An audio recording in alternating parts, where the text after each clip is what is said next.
Isso aqui é uma visão, né? Uma experiência que o profeta Ezequiel tem com Deus, onde ele vê a glória de Deus encher o templo, né? E aqui no versículo 2 ele diz: e eis que do lado leste vinha a glória do Deus de Israel. Olha só, agora ele diz: a sua voz era como o som de muitas águas. Diga comigo: som de muitas águas. E aí ele vai concluir dizer que a terra resplandeceu por causa da sua glória. Olha só que coisa interessante. Quantos aqui já foram em alguma cachoeira de perto? Já tomaram? Quem já tomou banho de cachoeira? Bom demais, né? Cachoeira, já fiz batismo de cachoeira, coisa maravilhosa. Só não conta a parte, né? Que época do ano que era, que temperatura estava fazendo, mas eu já fiz batismo de cachoeira. Enfim, os irmãos aqui sabem do que estou falando. Agora, interessante da cachoeira, né? Que a cachoeira, o som das águas, das quedas d'água, o som das muitas águas ali reunidas, quanto mais próximo você está da cachoeira, mais alto é o barulho, não é verdade? E quanto vai se aproximando, você está gritando para falar com quem está ao teu lado.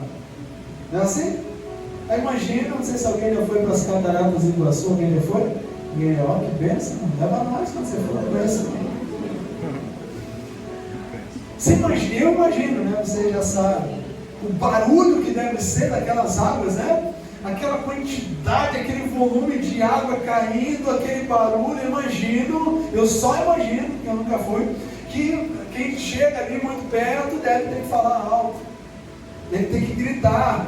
Você não consegue ouvir muito quem está do seu lado quando você está diante de muitas águas, do som de muitas águas, porque o som é muito alto, é muito forte. E a Bíblia está dizendo por meio do profeta Ezequiel vai falar isso mais de uma vez no livro de Ezequiel, né? Você vai ter esse relato também em Apocalipse, que a voz de Deus é como o som de muitas águas. Repita comigo: a voz de Deus é como o som de muitas águas. Queridos, quanto mais perto dessas águas, menos você ouve as outras vozes, menos você ouve os outros ruídos, menos você ouve os outros barulhos. Volta comigo para aquilo que nós estávamos falando a respeito de pessoas que ouvem a voz de Deus e nunca mudam. Porque além da voz de Deus, no mundo existem muitas outras vozes. No mundo existem muitos outros ruídos. Você ouve a voz de Deus aqui agora, e muitas vezes ao sair daqui, Satanás pode falar com você: ah, está amarrado em nome de Jesus. Não, é verdade, querido.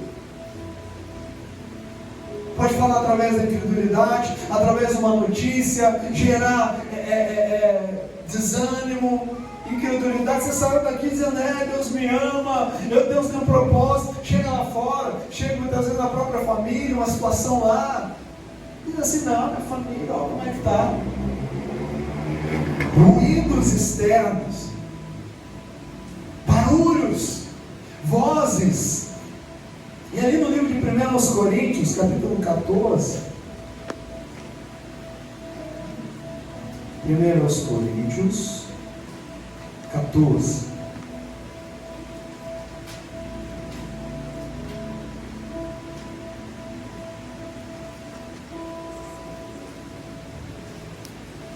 só o versículo 10, queridos.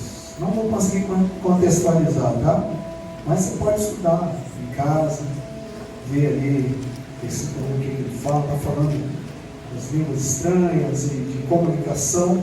E aí no 10 ele diz isso aqui: há sem dúvida muitos tipos de vozes no mundo, e nenhuma delas sem sentido. Em algumas traduções vai dizer: nenhuma delas sem significado. Vou dizer de novo, vamos ler de novo: há sem dúvida muitos tipos de vozes no mundo, e nenhuma delas é sem sentido. No mundo existem muitas vozes. Essas vozes que eu acabei de falar e tantas outras. Até por trás da música que você ouve existem vozes ocultas. Você sabia disso? Você sabia que através até de melodias, Existem sons criados pelo inferno para destruir as emoções. Você sabia disso? Você sabia que tem gente, por exemplo, em depressão, porque tem alimentado a depressão com músicas que ouvem? Tristeza, amargura, adultério. Você sabia que existem músicas que ela vai penetrando, ela vai inculcando pensamentos pecaminosos até que aquilo se consuma? São vozes. Você sabia que tem conversas que você tem com determinadas pessoas, que o diabo pode usar essa conversa para falar na sua vida? E geralmente quando Satanás fala com você, ele distorce a verdade. Só que Satanás, ele é muito sutil. A verdade de Satanás não é verdade, né? Ela é muito parecida com a verdade da palavra, porque ele conhece a palavra melhor do que muitos de nós. Você viu que ele tentou fazer isso com Jesus? Porque está escrito, Jesus, Mateus 4, né? Marcos 3, Mateus 4, relatam os dois livros dessa história. Porque está escrito a teu respeito, os anjos davam. Citou a Bíblia para Jesus. Só que com Jesus não, né? E com você não, em nome de Jesus. Quero ouvir um amém. Amém. O diabo conhece a palavra, meu irmão. Não, você está pregando a palavra é uma coisa boa. Será? Tem gente que prega a palavra para distorcer. Bom, mas não é esse o nosso assunto. O que eu quero que você entenda é que a voz de Deus existe, que a voz de Deus fala com você, e só você sabe quantas vezes Deus falou com você, e aquela voz te motivou uma mudança de vida, aquela voz te trouxe esperança, mas alguma coisa parece que foi mais forte do que a voz de Deus. Talvez esse som de muitas águas, que é a voz de Deus.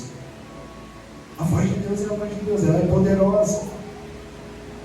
Mas talvez você não esteja perto o suficiente. Lembra lá dos Salmos que nós começamos lendo? Esse povo viu o mar se abrir. Esse povo viu um monte de coisa acontecer, a água sair da rocha.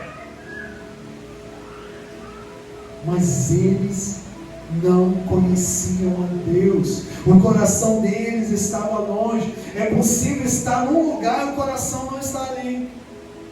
É possível vir à igreja e sair do mesmo jeito que você entrou, porque o corpo está ali, mas muitas vezes o coração, as motivações, a mente está preocupado com outra coisa. Você entra e sai, mas nenhuma mudança vai acontecer. Ontem nós ouvimos lá no seminário a voz de Deus como um som de muitas águas. Nós podemos dizer amém? Amém. Meu irmão, não tinha ruído, não tinha barulho, o inferno podia gritar. Deus estava tão perto. É aquela cachoeira, você chegou pertinho. Pode buzinar, passar o trem, não dá nada. Pode o mundo gritar lá fora. Sabe qual é o problema? Nós ouvimos a voz de Deus aqui dentro, mas não nos aproximamos dele o suficiente. E quando a gente sai lá fora, o mundo está berrando, o inferno está fazendo espetáculo, está gritando. A tua carne está gritando, a incredulidade está berrando dentro de você, o desânimo está se apoderando, o diabo está contando as mentiras dele, a gente fica, pois é, né? Sabe, um crente com postura de derrota é um crente que não ouviu o som das muitas águas de perto, está lá longe. Se você for lá numa cachoeira, estiver lá a 500 metros, o barulho já vai ser muito alto, mas ainda vai conseguir conversar, sim ou não? Conversar, talvez vai ter que aumentar o volume, você ainda consegue ouvir, né? Eu lembro que a gente foi fazer esse batismo numa cachoeira, era bem na rodovia, né? E na beira da rodovia ali a gente já ouvia as quedas d'água, o barulho, mas a gente conseguia ouvir o barulho dos carros. Se um carro buzinasse, a gente ouviria. Se alguém falasse baixo do nosso lado, a gente ouviria. Mas a gente foi entrando, se aproximando, e quanto mais perto, mais difícil é ouvir as demais vozes. O irmão estava do teu lado ali, você falou, o quê? Oi! Não consegue ouvir. Queridos, você precisa estar tão perto de Deus que o mundo pode berrar, o inferno está fazendo um escarcéu, e tal, o diabo está se esforçando, está mobilizando os demônios todinho do inferno para fazer barulho, para chamar a tua atenção, e você não está nem aí. Você está lá pleno da presença de Deus, ouvindo a voz de Deus, coração queimando e ardendo. O outro está lá falando, mas viu? Fez isso, fez aquilo. Você está lá, aleluia, glória a Deus. O outro está criticando, apontando o dedo, dizendo, mas vai desse jeito, você não está nem aí para essas vozes. Sabe por quê? Existe uma voz que não te permite ouvir as outras vozes. É a voz, a presença de Deus, não de longe, mas de perto na sua vida. Quem crê, nós somos de paz, Senhor.